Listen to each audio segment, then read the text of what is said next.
دوستو، بنی اسرائیل میں 3 آدمی تھے۔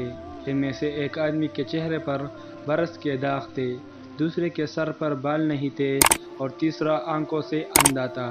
ان تینوں کے ساتھ عجیب معاملہ پیش آیا۔ ان میں سے ایک آدمی ایسا تھا جس کے چہرے پر برس کے داغ تھے، شکل بھی اچھی نہ تھی، لوگ اسے دیکھنا پسند نہیں کرتے تھے۔ محفل میں بیٹھ کر وہ اپنے آپ کو مجرم کی طرح محسوس کرتا تھا، اس لیے بڑا پریشان پھرتا تھا۔ اس کا کاروبار بھی نہیں چلتا تھا۔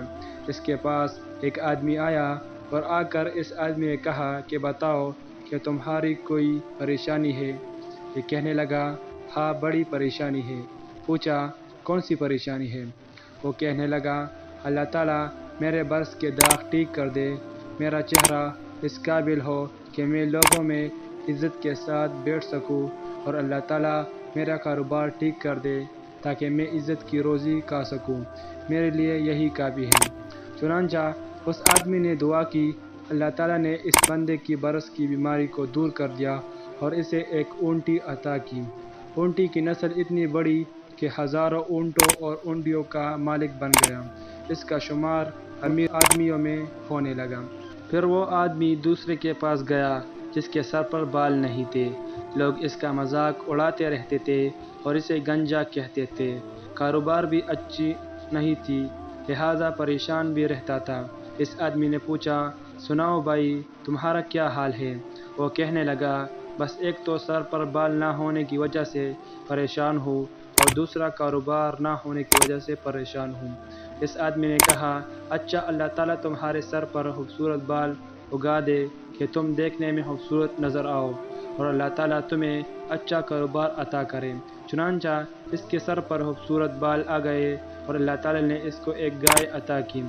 گائے کی نسل اتنی بڑی کہ ہزاروں گائیوں کا وہ مالک بن گیا اور وقت کے بڑے امیر آدمیوں میں اس کا شمار ہونے لگ گیا۔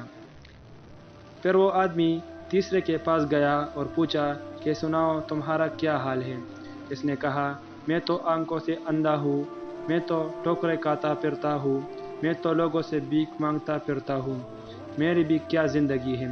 دعا کرو اللہ تعالیٰ مجھے بینائی عطا فرما دے۔ اس کو اللہ تعالیٰ نے بینائی بھی عطا فرما دی اور اس کو ایک بکری عطا کی۔ اس بکری کا ریوڑ اتنا بڑا کہ وہ ہزاروں بکریوں کا مالک بن گیا۔ اس کا شمار امیر کبیر آدمیوں میں ہونے لگا۔ کئی سال ان نعمتوں میں گزر گئے، لوگوں میں بڑے چرچے، بڑی عزتیں کہ پلا تو چودھری صاحب ہے، پلا تو نواب صاحب ہے، پلا تو رانا صاحب ہے۔ ان کا رہن سہن امیرانہ بن گیا، بڑے نوکر چاکر ہو گئے، دنیا کے مکان اور محل بنا لیے تھے، بڑی عزتوں کی زندگی گزارنے لگے اور وقت کے ساتھ ساتھ غفلت کا شکار ہو گئے۔ جب کافی عرصہ گزر گیا تو وہی فرشتہ پہلے کے پاس آیا اور کہنے لگا، میں محتاج ہوں، میں غریب ہوں، میں آپ کے پاس آیا ہوں۔ ایک وقت تھا جب آپ کے پاس کچھ نہیں تھا، اللہ تعالیٰ نے آپ کو سب کچھ عطا کر دیا، آپ مجھے اسی اللہ کے نام پر کچھ دے دیں۔ یہ سن کر اس آدمی کو بڑا غصہ آیا، کہنے لگا، تم نے یہ کیوں کہا کہ ایک وقت تھا جب تمہارے پاس کچھ نہیں تھا؟ میرا دادا امیر، میرا باپ امیر اور میں خود امیر، میں نے 55 میں بلا جگہ زندگی گزار دی، میں تو سونے کا چمچ منہ میں لے کر پیدا ہوا تھا، میں نے تو 55 سے دولت دیکھی ہے، ارے میں تو خاندانی امیر ہوں، تم کیسی باتیں کرتے ہو؟ تم نے لوگوں کے سامنے یہ بات کر کے میری بے عزتی کر دی۔ اس نے کہا، اچھا پھر جیسے تم پہلے تھے اللہ تعالیٰ تمہیں ویسا ہی کر دے۔ یہ کہہ کر وہ آدمی چلا گیا۔ اس کو پھر برس کا مرض ہو گیا، ایسی بیماری پھیلی کہ ساری کی ساری اونٹیاں مر گئیں، جائیداد بھی ختم ہو گئی اور یہ اسی پہلی والی حالت میں دوبارہ آ گیا۔ پھر وہ آدمی دوسرے کے پاس گیا، اس کو کہنے لگا کہ میں بڑا ہی غریب ہوں، محتاج ہوں، مجھے اللہ کے نام پر کچھ دے دو، اسی اللہ کے نام پر جس نے آپ کو سب کچھ دیا، حالانکہ آپ کے پاس تو اپنا کچھ بھی نہیں تھا۔ وہ کہنے لگا، تم نے کیسی بات کی؟ ارے میں بڑا عقلمند آدمی ہوں، دنیا مجھے بڑا بزنس میں کہتی ہے، دنیا میرے فیصلے تسلیم کرتی ہے، میں نے پلا کاروبار کیا، ایسا سودا کیا کہ مجھے اتنی بچت ہوئی، بھلا سودا کیا اتنی بچت ہوئی۔ میاں محنت سے کمایا ہے، بغیر محنت کے کچھ نہیں ملتا۔ تم ویسے ہی چل کر آ گئے ہو، بھوگے ننگے بن کر تمہیں کیسے مل سکتا ہے؟ ہم نے یہ محنت کی کمائی کی ہے، کوئی آسمان سے ویسے نہیں اگر گیا۔ ہم نے دن رات اس کے پیچھے محنت کی، تب ہمیں یہ ملا ہے۔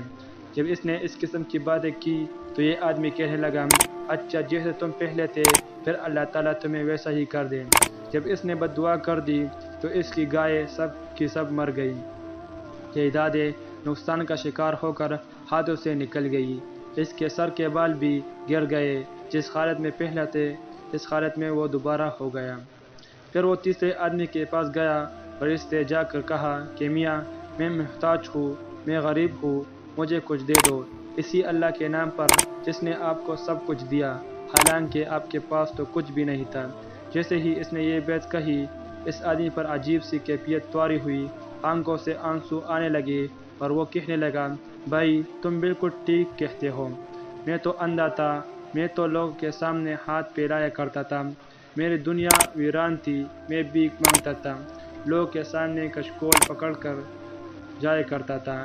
ایک دفعہ کوئی خدا کا بندہ آیا، اس نے دعا کر دی، میرے رب نے مجھے آنکھوں کی بینائی بھی عطا کر دی اور ایک بکری ایسی دی جو اتنی برکت والی تھی، آج دیکھو دونوں پہاڑوں کے درمیان جتنا ریوڑ نظر آتا ہے، یہ سب میرے مولا کا کرم ہے، یہ سب میرے مولا کی دین ہے، میرے پاس اپنا کچھ نہیں تھا، یہ کسی کی دعا لگ گئی ہے۔ میرے دوست، تم اس اللہ کے نام پر مانگنے کے لیے آئے ہو، میرا ریوڑ تمہارے سامنے ہے، تم جتنا چاہو لے سکتے ہو، میں اپنی اوقات کو کیوں بھولوں، میں تو وہی اندھا ہوں، میرے مولا نے مجھ پر کرم کیا۔ اس اجنبی شخص نے کہا، تمہیں مبارک ہو، میں تو اللہ کا فرشتہ ہوں، اللہ تعالیٰ نے مجھے 3 بندوں کے پاس امتحان کے لیے بھیجا تھا، 2 بندے اپنی اوقات کو بھول گئے اور ان سے پروردگار نے نعمتوں کو واپس لے لیا، مگر تم نے اپنی اوقات کو یاد رکھا، جائے اللہ تیری عزت میں اور مال میں اضافہ فرما دے۔ چنانچہ یہ آدمی بنی اسرائیل کے بڑے باعزت مال والوں میں سے بن گئے۔